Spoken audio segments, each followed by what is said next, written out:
My teaching philosophy comes from being a student and how hard that was, and getting past everything else and realizing that if I'm interested in something academically, or if I want to learn something academically, I don't know how to do that, and really not having confidence to break down processes and ask for help and understand things. So my teaching philosophy is really just focusing on giving students the confidence to advocate for themselves, in school and out of school, in our classroom and out of our classroom, in ways that are truly successful, and so that they can make their own choices. Respect is probably the hardest thing in my classroom, and the biggest thing in my classroom.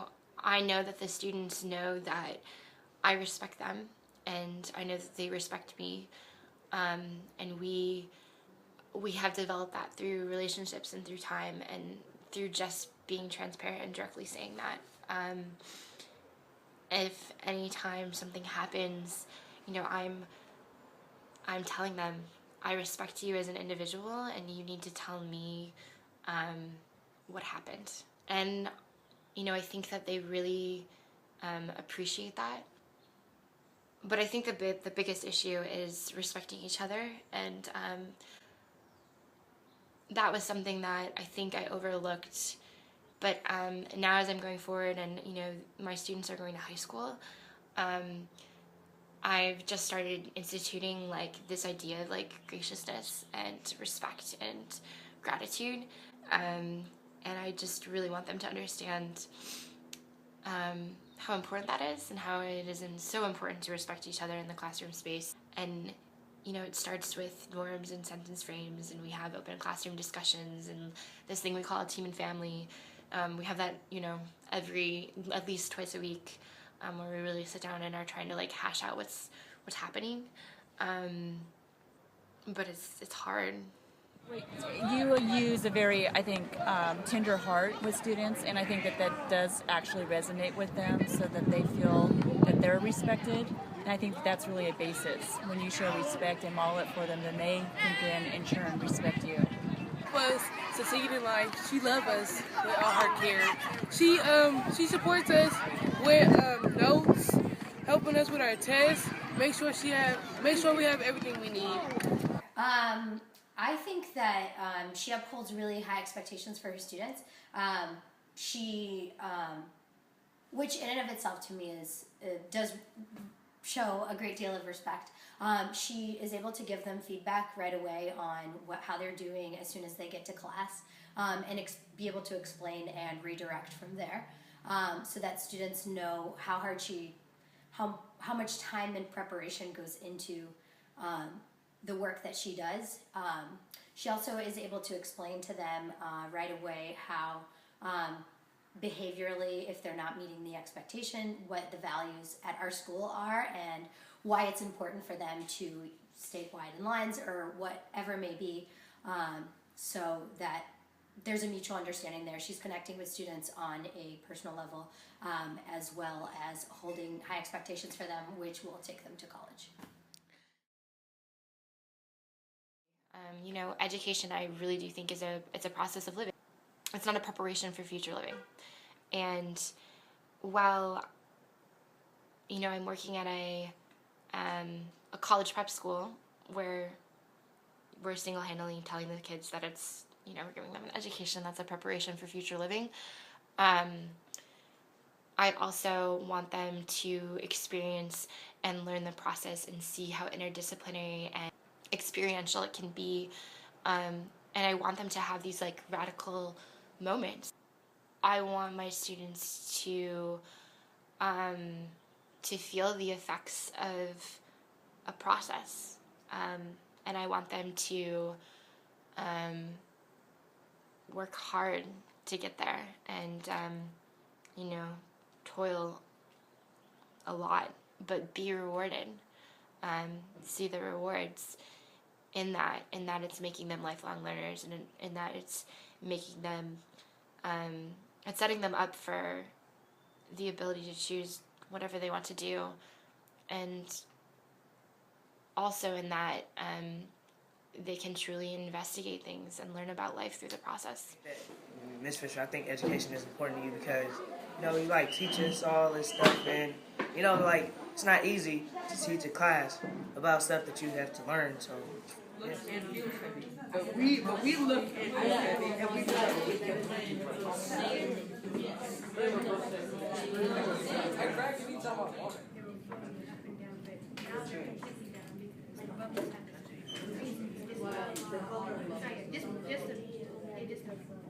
Break it down.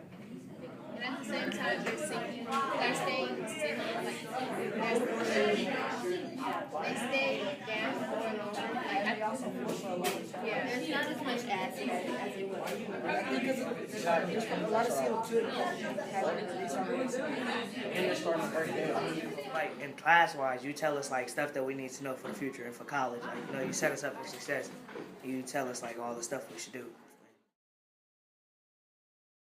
Embody advocacy, especially with regards to your homeroom. You're always looking out for students' best interests, speaking up for them as far as behavior or academic issues, and you're able to come up with plans to support that student for whatever reason. By asking all of her colleagues, she's asked a lot of good questions about why we do the things that we do, which helps us as a staff come together on specific reasons why it's important to instill character values within our students.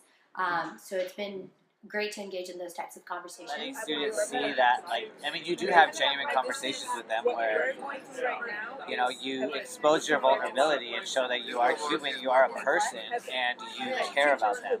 The extraordinary measures that you take for them, the incentives that you do, and just the bringing them in at lunch and having those one-on-one conversations with them and letting them get to know you and you.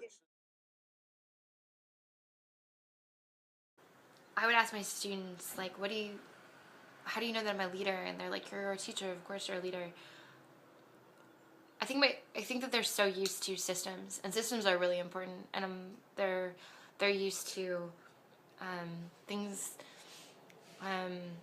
where there is one person in charge, and that one person is facilitating and directing things, and I think as a leader I want both my colleagues and my students to understand. A lot of this sounds really abstract, but to understand that, I'm adaptable and kind of in a step up, step back kind of scenario. I'm there for them if they need me. And I'll always ask and I'll always check on them. But I also, with my students, 100% want them to feel the effects of messy learning, and I want them to feel struggle and toil and how crazy the process can be, because I don't want them to get into, I don't want there to be a rut of taking the path of least resistance. I want them to be able to lean on me if they need to, and as a leader, it's my responsibility to make that happen. I think you're a leader in the classroom by really breaking down hard to understand concepts so that students are able to understand them, and kind of making yourself vulnerable and giving real life experiences to students so that they do grasp those concepts. I think Ms. Fisher, I think the kind of leader that she is a great leader. She is fair, she is kind, she is understanding. She actually always puts a lot of effort into the classroom and what we're doing in it. She always tries to keep us focused so that we can always do our work and understand every single thing she's trying to teach us, and she just wants us to succeed in life.